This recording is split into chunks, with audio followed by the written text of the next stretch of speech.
पश्चिम बंगालमध्ये एसआयआर मुळे भारतीय जनता पार्टीचा विजय झाला नाही, तर ममता दीदीची दहशत संपवण्याचं काम पश्चिम बंगालच्या जनतेने केलंय. रोहित पवार एसआयआर वर टीका करायची, निवडणूक आयोगावर टीका करायची, हे धंदे तुम्ही बंद केले पाहिजे.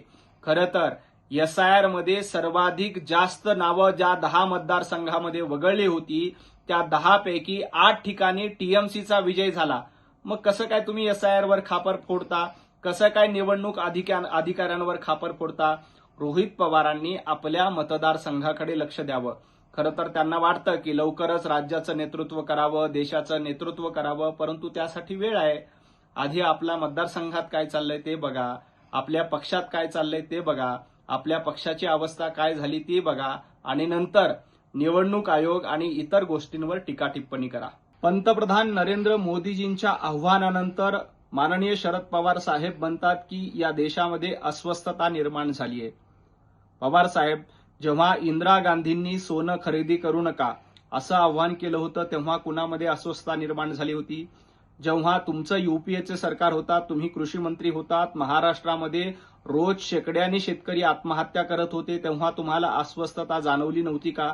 तेव्हा त्याबद्दल तुम्ही पावलं टाकली होती का? जेव्हा काँग्रेसचं सरकार होतं, युपीएचं सरकार होतं, तेव्हा पेट्रोल पंप, डिझेल पंप रात्री 8 ते सकाळी 8 पर्यंत बंद होते, तेव्हा कुठे गेली होती तुमची अस्वस्थता? कायम पंतप्रधान नरेंद्र मोदीजींवर टीका करायची, एवढंच काम आपल्याला उरलंय काय? पंतप्रधान नरेंद्र मोदीजी या देशाचं नेतृत्व करण्यासाठी सक्षम आहेत.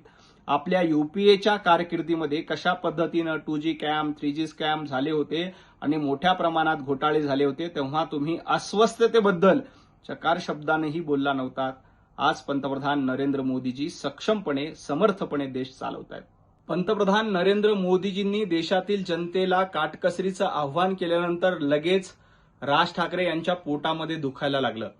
खरं तर पंतप्रधान नरेंद्र मोदीजी या देशाचं नेतृत्व करण्यासाठी सक्षम आहेत, म्हणूनच जनतेनं त्यांना 3 वेळेला पंतप्रधान म्हणून निवडून दिलं.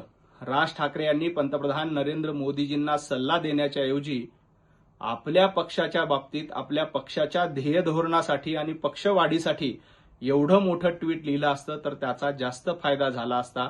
परंतु राज ठाकरे आपल्या पक्षाची झालेली वाताहत बघायला तयार नाहीत, फक्त पंतप्रधान नरेंद्र मोदीजींना सल्ले देत आहेत.